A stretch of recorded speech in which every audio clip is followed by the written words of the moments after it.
It's okay if Vagabond never finishes. That is a really heavy statement for me, because I love Vagabond more than any other piece of media, any book, any TV show, any movie that I've ever ingested. For me, it's Vagabond, Vinland Saga, and The Climber. I know, real unique choices there, but Vagabond for the longest time affected me in a really odd, deep way, where I truly believed I found how important it was for me to start becoming a kinder person and more conscious of my own negative thoughts, whether about myself, the others, the world, just anything. And nonetheless, it really bothered me for a long time that this masterpiece was not finished, and it didn't seem like it would ever be finished. Every, year we'd get some rumor that maybe he's going to start again, and it's just nothing. I'm, of course, sad that Berserk is taking so long as well, but with Miura's passing, the delay makes sense. And before anyone says anything, I know the delays were there long before the passing, but this is not to throw any shade towards any mangaka, because if it wasn't for Inoue, me and millions others around the globe wouldn't have gotten a chance to enjoy this masterpiece of a manga. But I've realized that for me, to be upset that Vagabond isn't gonna be finished is to not have learned anything from the story of Vagabond anyway. Because good things come and go, but they come. The fact that I got to enjoy even this part of it, and this is a very substantial part of the story, means I should be happy that I just got to enjoy this and not be sad that there was a little portion that I didn't get to see. And I'll forever be grateful to everyone that played a part in creating this masterpiece, whether we never get another chapter again or not. I will relish the lessons I learned, the truth about myself, the world that I was able to see because of it. Vagabond taught me a lot, not the least of which was simply because you put a lot of effort into a path or a pursuit of a goal doesn't mean it always works out. And simply because you're on a path doesn't mean you have to continue forever if you find out it's not the right path for you. And if that's the case, if Inoue has realized that this is no longer what he wants to do, which it seems to be because he's written other mangakas in the time, and I believe he's starting another one soon, means maybe he's discovered this is not what was right for him, even if it's what was right for so many of us. No matter how far down the wrong path you've gone, turn back. Musashi, at this point in the story, has done damn near everything that he would have accomplished in real life. With 3 notable exceptions, he has not yet defeated Kojiro, he hasn't started his own school of swordsmanship, he hasn't written any of his books, and a 4th, more mangaka or book-based one is that he hasn't gotten married or had a happy ending with Otsu or really any kind of conclusion. But in reality, Musashi never got married and died alone of what is believed to be colon cancer or something similar, so we don't know if we'll ever get that one, but really, most of the story is finished, almost all of it. But simply because Musashi spent years on the pursuit of becoming invincible, doesn't mean he let it blind him to the teachings of others.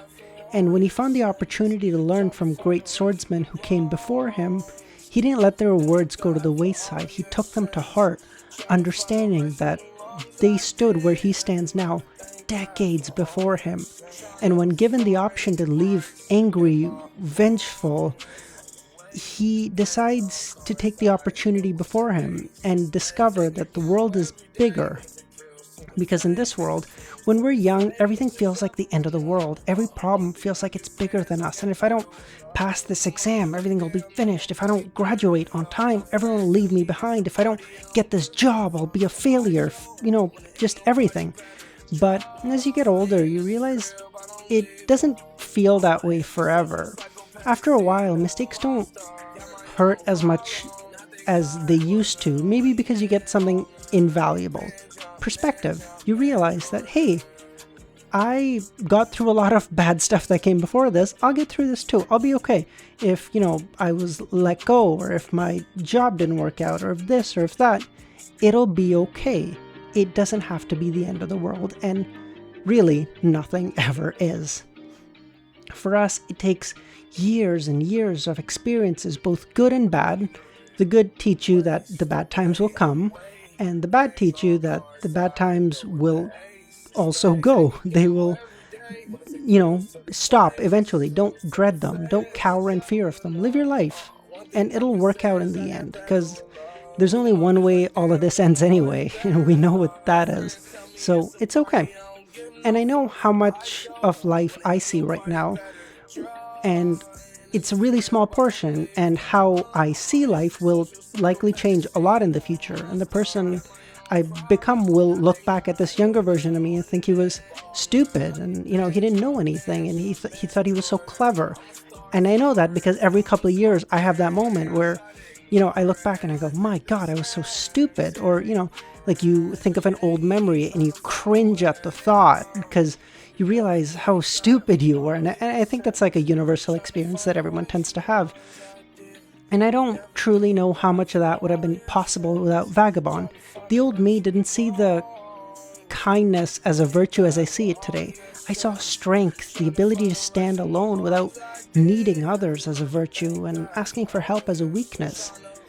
But I now hope to help others, be kind to them, and which eventually led to me realizing that it's not so bad if I ask for help myself when I need it, right? If people come to me for help and I'm happy to help them, and gives me an opportunity to show how much I value them, I hope that the other people in my life that I value see it the same way when I ask for their help, I think. There are not many things that have brought me to tears the same way Vagabond has. There are a couple, but it truly is in a group of a really special few, and I have no right to call something that has taught me so much incomplete, or to say that, oh, if there was just a little bit more, I could have gotten so much more out of it. I don't know. Like, you can watch what is it, like 400 episodes of Grey's Anatomy and learn nothing of note from it. It's like, is that more complete than Vagabond? I don't think so. I think a book or a manga or a media of any sort is complete when it imparts the lessons that the person who wrote them was designing them to, or invoke the feelings that it was meant to invoke, or whatever point it was supposed to convey. And I can't imagine Vagabond having done that in a better regard than it already has. I hope with every fiber of my heart that I get to see the ending that was meant for Vagabond without it being rushed or without it being left incomplete. But if it is to be left as it is for all of eternity, right now, I am so thankful to everyone who had even the smallest part in it that I can't even verbalize it. If you guys enjoy this video, please give it a thumbs up, and let me know if you'd like to hear my thoughts on some other stories other than Vagabond, like The Climber, Berserk, Vinland Saga, others like this. If you want me to talk about Vagabond again, I love this manga so much, I could talk about it probably forever. So yeah, please let me know, guys, and please let me know if there's something you think I missed. Alright, see ya.